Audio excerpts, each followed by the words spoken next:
Assalamu alaikum. Welcome to my lectures. I am your Pakistan Studies lecturer, Midhat Abbas. Students, how are you all doing? We have finally ended chapter 7, which is Foreign Policy of Pakistan. Today we are going to do the questions for this chapter. Now, let's start with the part 1, which is multiple choice questions.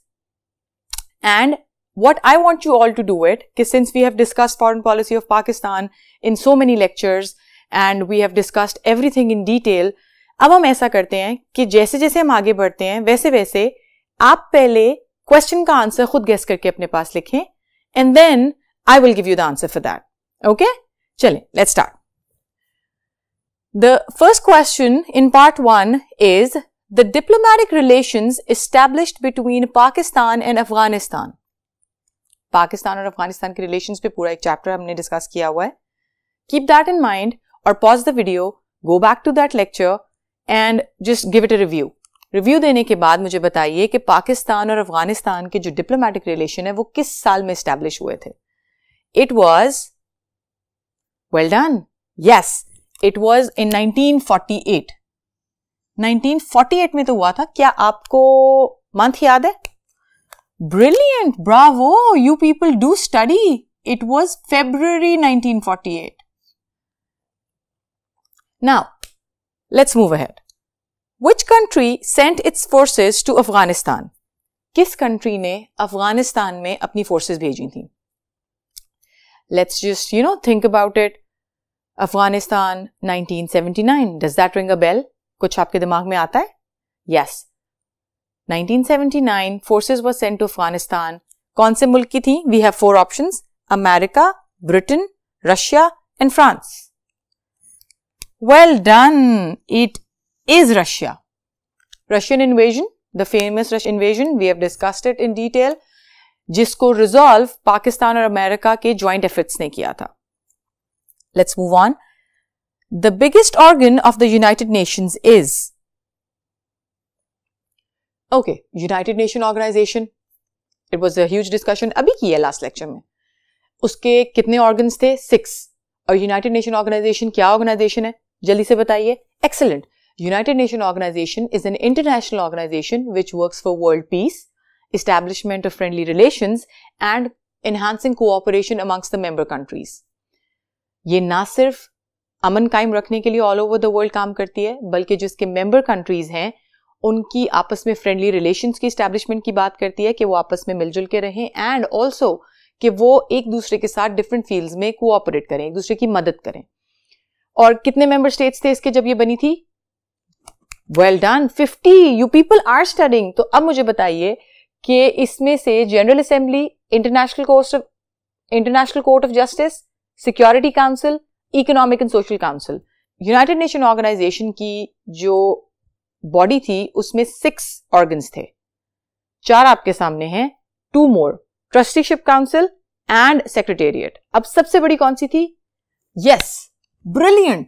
It was the General Assembly, the main assembly जिसमें every single member country के representatives part लेते हैं और इसकी meeting हर साल सितंबर में होती है.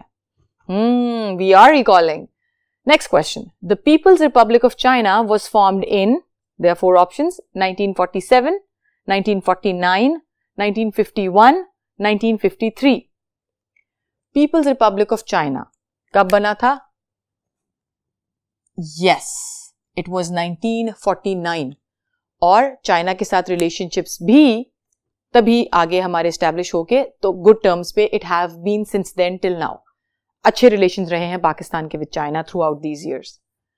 The number of members of United Nations Economic and Social Council is, the options are 34, 44, 54 and 64. अब यूनाइटेड नेशन की जो इकोनॉमिक एंड सोशल काउंसिल है इसके मेंबर्स 54 मेंबर्स हैं और ये जो इकोनॉमिक और सोशल काउंसिल है इट डील्स विद, जल्दी से मुझे क्विक सा रिकैप दें. एक्सीलेंट. यस, इन ये जो काउंसिल है ये डील करती है with social and economic development of the countries which are members to this organisation. The first meeting of the Organization of the Islamic Conference was held in 1969 in the city. अब जो पहली meeting थी Organization of Islamic Conference, we have covered a whole lecture on OIC countries, Organization of Islamic Conference, the Muslim countries. अब उसकी जो पहली meeting थी वो कहाँ हुई थी? Jeddah. Saudi Arabia is one of the most prominent members of this organization and it holds extreme importance for all the Muslims all over the world. Saudi Arabia की importance सारी दुनिया के मुसलमानों के लिए सबसे ज़्यादा है. क्यों? क्योंकि जो होली काबा है वो वहाँ पे है और हज़ारों की तादाद में मुसलमान पूरी दुनिया से वहाँ हज करने जाते हैं. So जो पहली कॉन्फ्रेंस थी वो जद्दा में हुई थी. Jeddah is a city in Saudi Arabia. Now, coming to the next question. The organization was established on 24th October 1945. Now, the question is talking about that organization जो 24th October 1945 को बनी थी. उन्होंने स्पेसिफिक डेट दी है और वो हमसे चाह रहे हैं कि हम उनको ये बताएं कि कौन सी ऑर्गेनाइजेशन इनमें से वो वाली ऑर्गेनाइजेशन है. So let's go over the options. Organisation of economic cooperation, organisation of Islamic conference, United Nations and regional cooperation development. So yes, it is United Nations. अगर हम recall करें तो फर्स्ट वर्ल्ड वॉर के बाद 1919 में league of Nations establish हुई थी. League of Nations इसलिए एस्टैब्लिश हुई थी क्योंकि वर्ल्ड वॉर 1 का जो एंड रिजल्ट था वो बहुत खौफनाक था. बहुत सारे लोगों की जानें गई थी, बहुत सारे कंट्रीज को नुकसान उठाना पड़ा था और जो फाइनेंशियल लॉस हुआ था वो तो था ही था. सो उसके रिस्पॉन्स में ये लीग ऑफ नेशंस एस्टैब्लिश की गई ताकि वर्ल्ड पीस डेवलप किया जा सके और फ्यूचर में अगर कोई वॉर हो तो उसको रोका जा सके या जो भी डिस्प्यूट्स या डिसएग्रीमेंट्स हों बिटवीन द कंट्रीज उनको पीसफुली बात करके रिजॉल्व किया जा सके. लेकिन हाउएवर अनफॉर्चुनेटली 1939 में world war 2 struck and it started. So league of nation का जो मकसद था वो टेक्निकली खत्म हो गया ना, उसकी इन्फोर्समेंट इतनी ज्यादा रही. सो जब 1945 में वर्ल्ड वॉर 2 एंड हुई एंड अगेन इसके जो रिजल्ट्स थे they were further more catastrophic than World War 1. World War 1 से कहीं ज्यादा खौफनाक जो थे वो इसके रिजल्ट्स थे.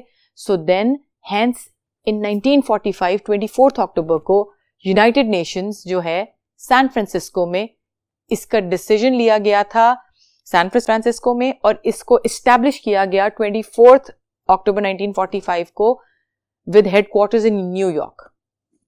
Let's move on.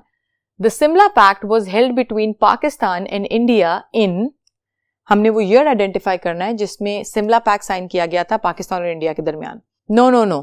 We are not talking about the Simla Pact या Simla Conference जो 1906 में हुई थी. वो तो पाकिस्तान बनने से पहले हुई थी. We are talking about the pact which was signed after India and Pakistan were formed.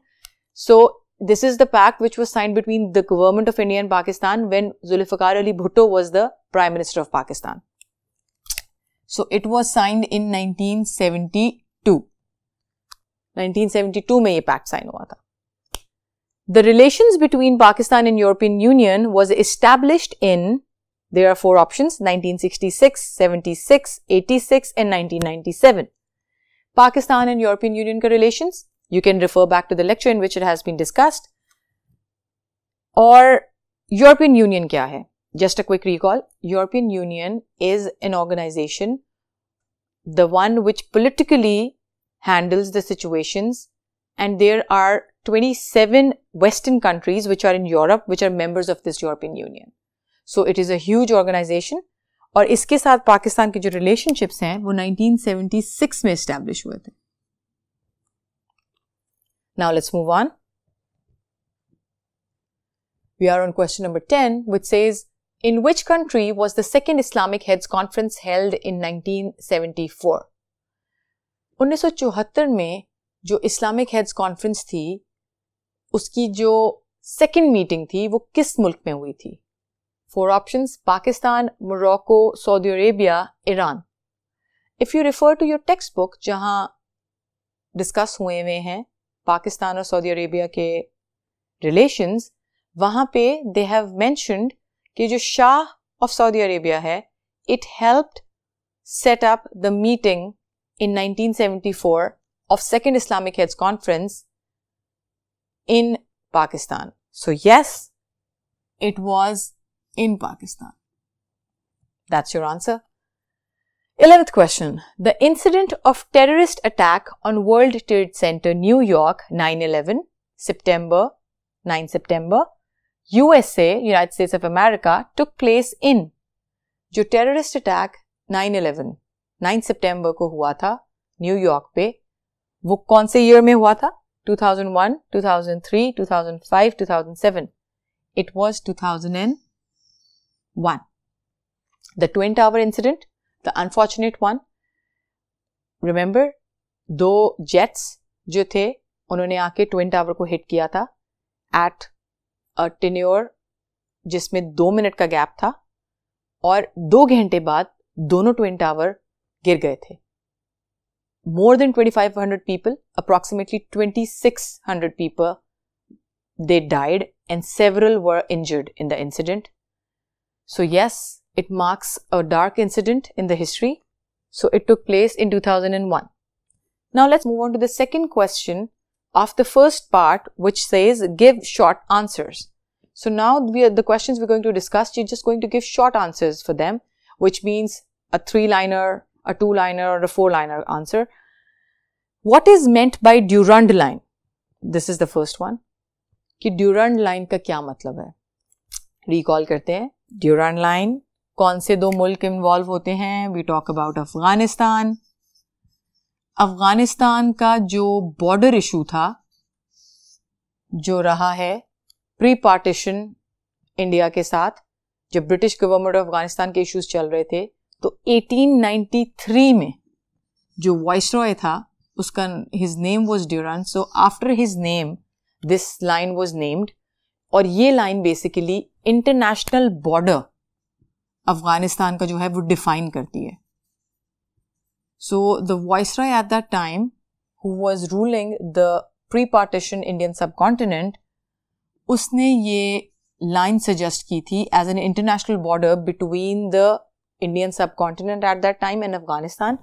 और इस लाइन को अफगानिस्तान ने एक्सेप्ट कर लिया था बिकॉज इससे पहले बहुत सारी प्रॉब्लम्स अराइज हो रही थी.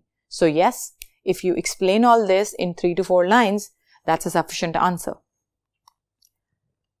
2. What are the responsibilities of Economic and Social Council? Economic और सोशल काउंसिल की क्या जिम्मेदारियां हैं? अब इकोनॉमिक और सोशल काउंसिल किसका पार्ट है? जल्दी से बताइए. एक्सीलेंट, यस, यूनाइटेड नेशंस का. This is one of the 6 organs of the United nation. इसके मेंबर्स 54 हैं. 54 मेंबर्स आर देयर. और इसकी जो रिस्पॉन्सिबिलिटीज है mainly, they deal with, as the name suggest, with the economic and social development. और इस development में आ जाता है कि